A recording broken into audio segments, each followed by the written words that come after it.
Hello world, Shelly here, and it's time for another episode of Foundation Fest. And today I am checking out from Urban Decay the Face Bond Waterproof Foundation, 3% niacinamide, can't feel coverage, up to 24-hour wear, retails for $40 and comes in 40 different shades. 1 ounce or 30 milliliters of product. I've got this in shade 7, which is described as fair neutral. Don't mind my funky looking eyes. I'm wearing my tie-dye, which has been my new step 1 of my makeup routine. Back to the foundation. I'm just so glad they're back. I'm so glad they're back. I'm so glad they're back. I don't have to hoard what I had left in my ancient bottle. Anyway, we are talking vegan, cruelty-free, clean ingredients according to Ulta's specifications for clean, and it's currently getting 4.4 out of 5 stars with over 1,800 reviews. This is described as a self-setting waterproof foundation that is buildable, medium coverage, and it absorbs sweat and sebum for a natural-looking matte finish that is both smudge and transfer resistant for 24 hours. I'm a dry-skinned girly, so I went and looked at the ingredients here. Now, 3% niacinamide. So when you're looking at your INCI list, your ingredient list on a product, that kind of gives us an idea of how much of different things are in the product, because the list is from greatest concentration to lowest concentration. And after the 1% line, they don't have to be in properly descending order. So niacinamide is 7th ingredient on the list. So that's the 3% mark. Mildly concerning, denatured alcohol is the 4th ingredient. I say this because I have dry skin. Denatured alcohol is not the devil. It doesn't necessarily have to be a bad thing. It is often used in, especially things like foundation, to aid with the dry down process. Otherwise, you're sitting around with a sticky face and you're not going to be able to blend anything on top of it, right? So you do need it to dry down. The formulation, concern there is that if you are going to have a lot of denatured alcohol in a product, you need to have enough ingredients in there to balance it out so it's not drying on the skin. Because denatured alcohol on its own is drying to the skin. You're evaporating off moisture as well. So I'm looking at these ingredients as a dry-skinned person myself, and I'm looking for humectants, I'm looking for moisturizing ingredients to counteract any drying that's going to come from the denatured alcohol. And there's really only one thing I would call a true humectant in here, and I'm not even sure they're using it for that purpose because it could also be a solvent. That's the butylene glycol, which is probably being used as a humectant. It's 2 after the denatured alcohol. It's 5th in the list. It's right before niacinamide, though, so it's probably a lower percentage. I don't know. I'm concerned this is going to be drying on my skin, and I can't wear things that are uncomfortably drying. Otherwise, this looks like a silicone-based foundation. I was curious about what they were using for it's self-setting, and they say that it will naturally, based on its ingredients, absorb sebum and sweat, so you don't have to set it with powder. So I'm looking through the ingredients, and one of the ingredients on here is perlite, which is what I put in my grow pots in my garden. So I'm like, what does perlite do in cosmetics? Well, it actually can be used for a few purposes, including exfoliation, things like that. But for this purpose, I'm pretty sure that's what they're using to absorb any excess sweat or oil. I'm afraid this is going to be drying on me. We'll see. That's what I got to say about the ingredients on this one. Let's take a look at shade 7, Fair Neutral, swatched against a few others in my collection. And then I'll take this off my face. Swatch time. First up is today's foundation from Urban Decay, the Face Bond foundation in shade 7, Fair Neutral. Second, I've got from Estee Lauder, the Double Wear Stay in Place in 1C1 Cool Bone. Third up is MAC Studio Sculpt in NW15. And last, I've got from Wet n Wild, the Tinted Hydrator in Fair. All right, I have removed my tight eye from my eye area. If you missed my whole video, if you're new to tight eye, go check it out. Bad YouTuber, turn the phone off. Oh, Curology, my box says shipped. Thank you, Curology. I appreciate you. Keeping me from needing less spackle. They're my tretinoin prescription. So, cleansed, moisturized. I did touch up my sunscreen after I took my tight eye off just to make sure I didn't get rid of any of my sunscreen. I did prime just on my pore, cheek, smile line area with the Wet n Wild Impossible Primer Stick, mainly because it's got a cooling sensation and we're in the middle of a heat wave here in Virginia, and that felt really, really nice. So, this says shake well. It does sound like it's got quite a fluid texture to it. Let's take a look. Oh, I just got fingerprints on my butterfly mirror. Now, this is interesting. This thing says it has a patent pending no mess, no waste dropper. So let me show you what that looks like. I don't know. It just looks like there's kind of a stick tube in here. I don't know. Let's find out. Let's see what we got. Oh yeah, it does come out through that little yeah, look, comes out through there, through the little tube thing. Okay. Oh, interesting. You know, and it's wild because it sounds really fluid in the bottle, but here's our drip situation. It's not super drippy. I wonder if that's part of the no mess, no waste. Now, there is still a little bit on there, so I'm just going to, like, you know, we don't want to waste because, you know, no mess, no waste. I'm going to go in on one half of my face with a damp sponge. The other half I will use my BK Beauty 101 brush. We will see if it works better one way or the other. Yeah, it's much thicker than I thought it sounded in the bottle when I shook it. Not to say that it's extremely thick or anything. So this is a fair neutral. Several of the shades were described as fair neutral, so it's not like they just have one of each. I was basically just trying to match. I'm usually looking at like my Estee Lauder Double Wear Stay in Place and 1C1 Cool Bone is kind of like the swatch that seems the most reliable when I'm matching something online. I did order this online, so I haven't been able to check it in a store. Don't mind my mosquito bite on my neck. Got one behind my ear as well. Thank you, mosquitoes. You're evil. This blends out really smoothly with a sponge. I need a little bit more product to get under my eyes. I am going to use this as concealer as well, but I am liking the initial blend out that we have going on. It does seem like a little goes a long way, which is nice. You will have a good long use out of your bottle. Let's make sure we get... Oh, that was too much. That was too much. I'm just switching a fingertip here because my other hand is holding things and it just seems easier. They say this is buildable and I just feel like I need a little bit more product to get even application across all the areas here. Because I do think my sponge soaked up a good amount. So that might not be... Yeah, just, you know, if you're trying to get the most efficient use of product, it might soak up a bit in the sponge.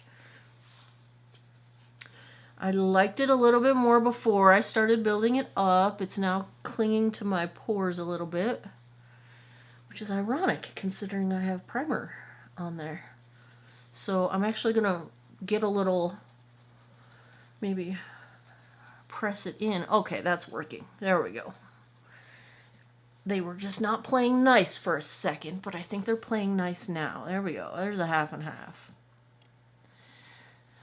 Super lightweight. Now, when they made that claim, that no field coverage, The irony of a claim like that popping up right now when it did is that the new e.l.f., the satin foundation, the soft glam, was unexpectedly a no-feel coverage.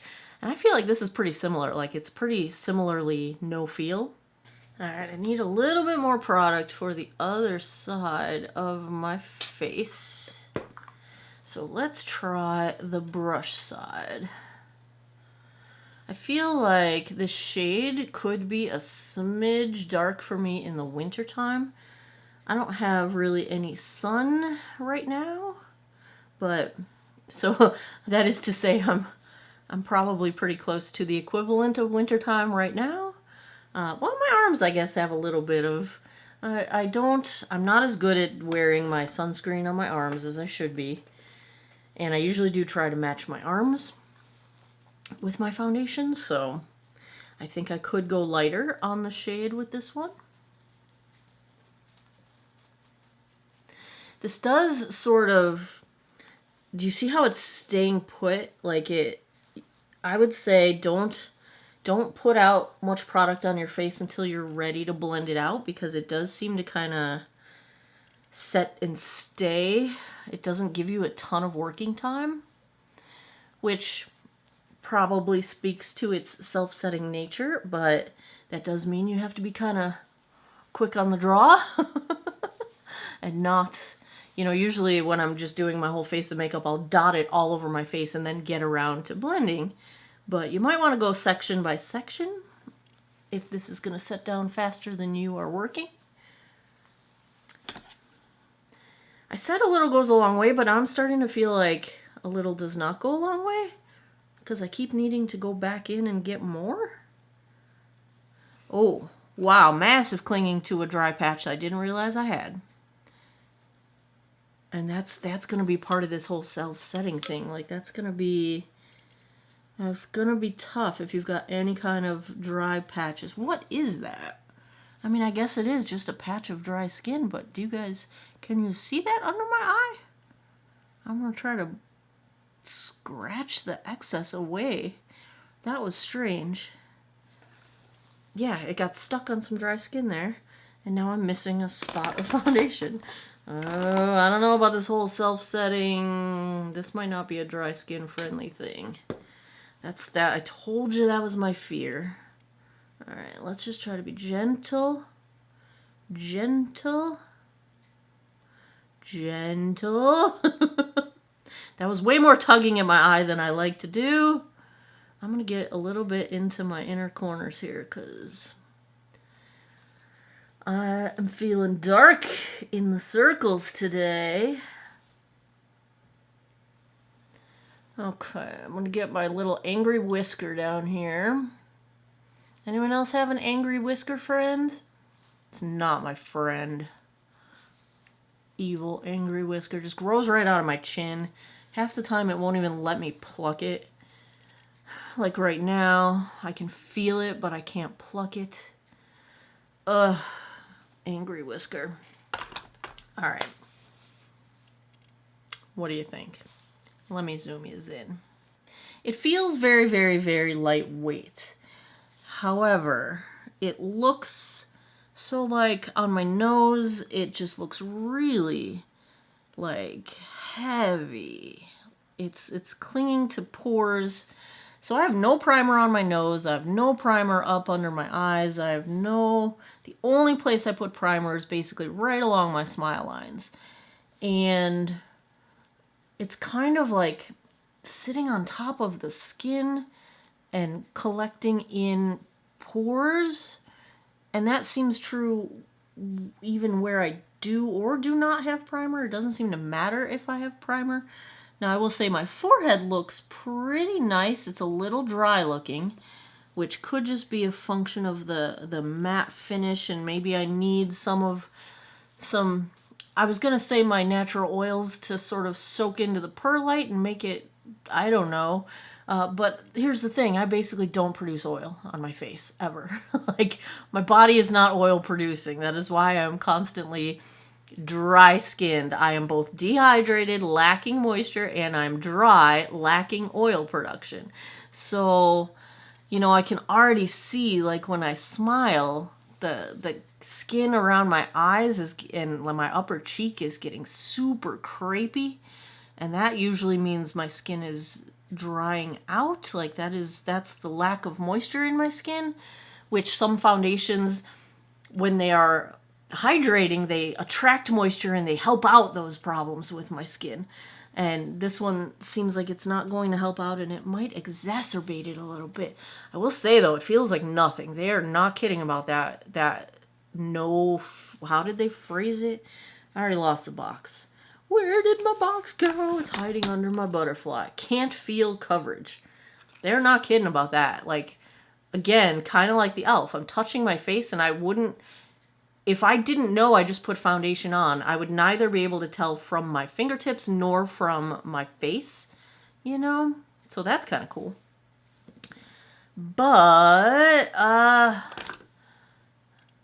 don't know. Let's put the rest of the face on. Sometimes things warm up, melt down, combine with the skin body chemistry, and things work out. So let me put the rest of my face on. Check the time. It is 12:49. Let me put the rest of my face on. I will be right back. Back with the Urban Decay. I will say everything blended out just fine because it's a very, very, very dry finish.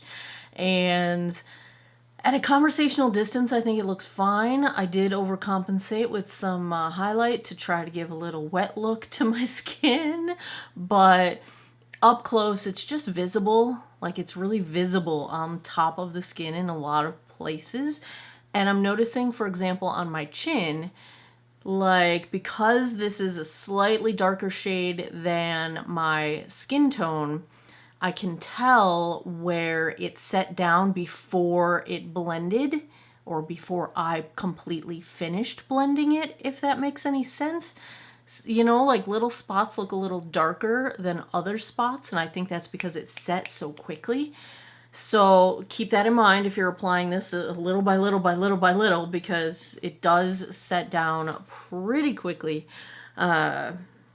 Yeah, we'll see how this goes. It feels like nothing at all on the skin.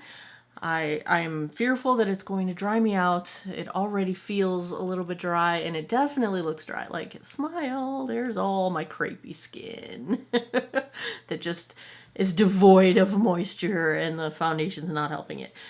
It doesn't claim to be hydrating, so, you know, it's not doing anything that it didn't say. But, fair warning for dry skin people. We will find out on the rest of my face. Let's see. Let's start with eyes. Are you surprised? It's the Dragon Eye palette from What's Up Beauty. Hey, at least I used purple in my transition instead of the pink color, so it's a little different, right? I would have used a different What's Up Beauty palette because I think they are in my mailbox. I ordered a backup of the Dragon Eye and then two of their other eyeshadow palettes. They had a little bundle deal going on a couple Fridays ago.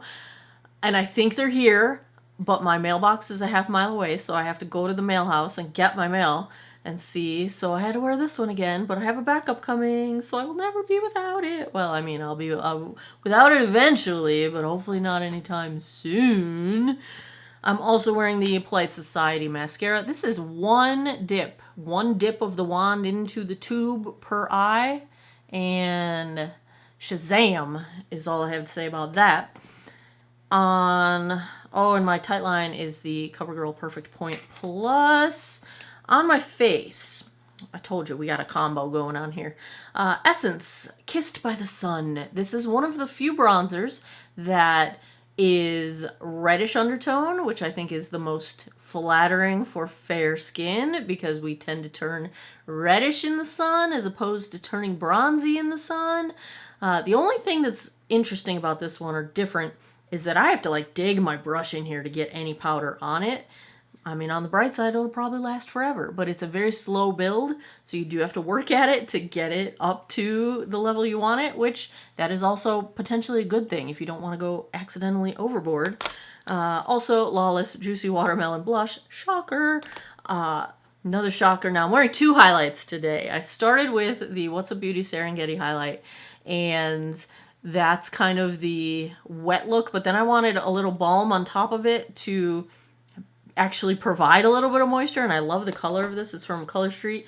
Euphoric. It's part of a bundle, which it's a limited bundle, so it might be sold out by now. But it's like a purple shift.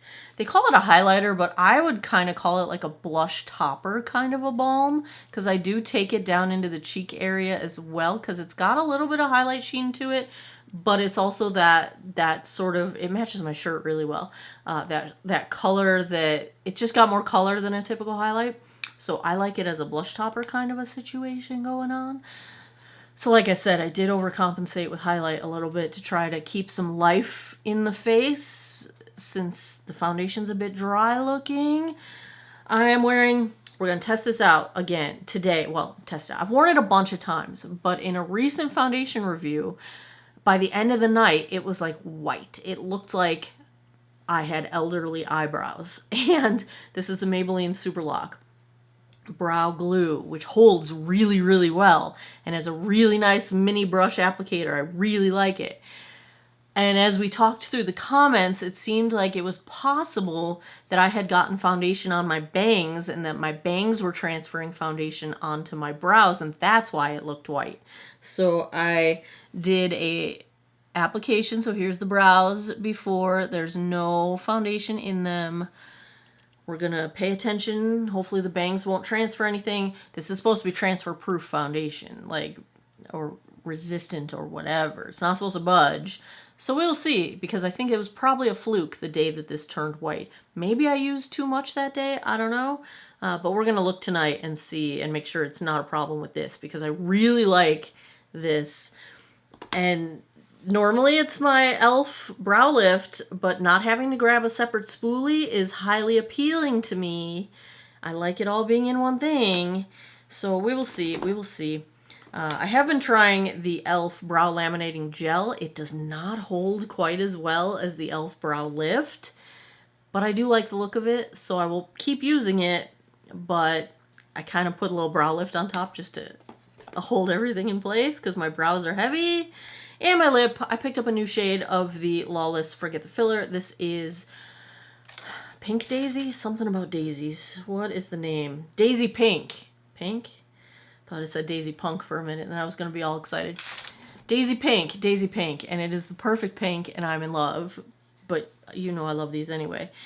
After I tried the Maybelline Lifter Gloss with the chili pepper on it and had an absolutely horrible mouth burning experience. My tongue was tingling. It was so burny. I wiped that stuff off as soon as I finished filming the video I wore it in a few back. I think I put it in the title of the video. It was that traumatizing to me. But an hour after I wiped it off, my lips were still burning and tingling. No bueno on the Lifter chili pepper, the one with the chili pepper on it. So I was traumatized. So I bought some more Lawless. That's how my mind operates. Speaking of buying things the way my mind operates, did you see that ColourPop has a Pokemon collab? You guys, the self-restraint that I showed in not buying the whole collection, which was only like $150, but I didn't do it because I don't really have $150 right now after a $12,000 plumbing bill. But I bought the eyeshadow palette. I bought the Pokeball lip mask. It's a Pokeball. And what was the third thing I got? I got three things. The lip mask. I didn't get the blush. I didn't get the gloss. I got the Pikachu lip balm. The pH color changing lip balm, which is supposedly like a new technology. I don't know. I'll have to check the ingredients. I'm intrigued. I'm intrigued. That's all I got. That's all I got. So it's on the way. I was very, very restrained. Thank you very much. I deserve like a standing ovation for how well I held myself back on that. Anyway, I'm starving Marvin. I need to go get a sandwich. A sandwich is absolutely going to happen. We're going to test out the sweat resistance a bit because heat wave, hot outside, pushing 90 today. Not as hot as it was a couple days ago, but pretty hot. And I'll give you a daylight check-in a little bit later, and I'll come back tonight and give you guys my final thoughts. Hey guys, back from running around. It is almost 5 o'clock and here we are. Dang, I got some highlight going. I was driving with the top down, so my bangs are a hot mess now. But there is a little bit of reflect. I do have some sun on me, like tree filtered direct sunlight. I was wearing sunglasses just now for the past hour or so. So we'll see if that translates to transfer. But that's where we're at. What are we, like 4.5 hours in? Yeah. Feels light, but I can feel tightness on my cheeks now. So I feel like my skin is getting a little bit dried out. We'll see how this goes. There we have it. It's a little dark. I mean, I did not bring my foundation all the way down, so a little bit dark, but there you have it. I'll be back tonight. 11:22 p.m. That puts us right around the 11-hour mark. Let's take a look at how the Urban Decay Face Bond, was that what it's called? Yes, held up. Well, I have to find words because I'm filming this on Monday and I just watched the Stanley Cup get hoisted by the Florida Panthers. I was rooting for Edmonton because I love a good comeback story, but seeing the Stanley Cup, ooh, I just got chills. Never gets old. Never gets old. Congratulations to the Panthers. Glad to see them win in their first time in franchise history hoisting Lord Stanley's Cup. I'm a hockey fan. Whew, whew. Love it. Best trophy in all of sports. Ziva agrees. Right, Ziva? Do you like the Stanley Cup? She's like, Stanley what? Let's talk Urban Decay. So, I didn't like how it was sitting on top of the skin early on. I do think it kind of settled in a bit better. I did have to blow my nose a few times and it didn't take that too poorly, so I think the transfer resistance is pretty well stated. I can still see where I was wearing sunglasses earlier, so it did transfer a little bit there, but overall I think it held up really well. At 11 hours, I feel like it still looks quite close to how it looked when it was applied, and it settled down a little bit. It's still, I don't like how my nose looks, you know, it's still got some issues. My skin does feel dried out. Like, I do feel pretty dry. I'm starting to get the drag lines and the crepiness like around my smile lines now too, so my whole face is starting to get dry. It starts around the eyes and it just continues on. So I do feel a bit dry. If you have dry skin, as I suspected, this was not made for dry-skinned people, but it's also not terrible. I'm not scratching my face off. I don't feel like, get it off of me. It's not the worst, so it's tolerable. Granted, we're in the humid part of the year here in Virginia, so whether I would say the same thing in January, I don't know. Maybe I would not say the same thing in drier weather, but let's zoom in so you guys can see what I'm looking at. It's funny that the spots on my chin that I thought looked darker earlier still look darker, so I feel like it stayed put really well. So at least there's that bit of way to judge it. I feel like my pores are getting quite visible. I feel like the sort of dry, crepey, textury look to my skin, that's just the what happens when my skin starts to get dehydrated. I do think blush, bronzer, and highlight are still pretty well perfectly intact, so it did make a very good long-wearing base for those. If I take a look, my forehead still looks alright. It just looks more crepey. It just looks a little dehydrated, you know? It's a little bit dry on me, but it stayed put. It didn't move around. It didn't settle into lines. I do think the finish got a little less dry looking as it wore, so that is good. I wish it was just a little bit more hydrating so that I could kind of stay on an even keel and not lose so much moisture throughout the day. But if I had to give a grade to the Urban Decay Face Bond, I'm going to go B- because it is pretty drying. Ziva with her tail again. I don't know what is going on with this. I'm going to go B-. I was debating between B and B-. It feels pretty drying. It's not super comfortable in that regard. However, it's lightweight. It wore really well. I think at a conversational distance, it does look quite nice. It's a little finicky to apply in terms of the really quick dry down. Nice that you don't have to set it with powder, but I don't set most of my foundations with powder. I don't have to. So that's not measuring in with perks as far as my typical wear goes. But I think a B- is fair. It looks nice. Doesn't feel as nice as it looks. Cakey, like sitting on top of the skin in some places. Probably not a great bet for dry skin. Maturing skin, I think it's going to depend if you have dry skin or not. So I'm going to go B-. That's where I feel like we've settled into a B-, and I feel like that's going to work. There you have it. Another episode of Foundation Fest is in the books. Hit me up over on Patreon if you want some behind-the-scenes stuff. I also send out weekly emails if you want to get on my email list with updates and things I'm doing in my shop and all that kind of stuff. As always, thanks a lot for taking some time out of your day to geek out over makeup with me. I appreciate your time, and I hope you guys all have an awesome day or night wherever you are in the world. Take care of each other. Bye-bye.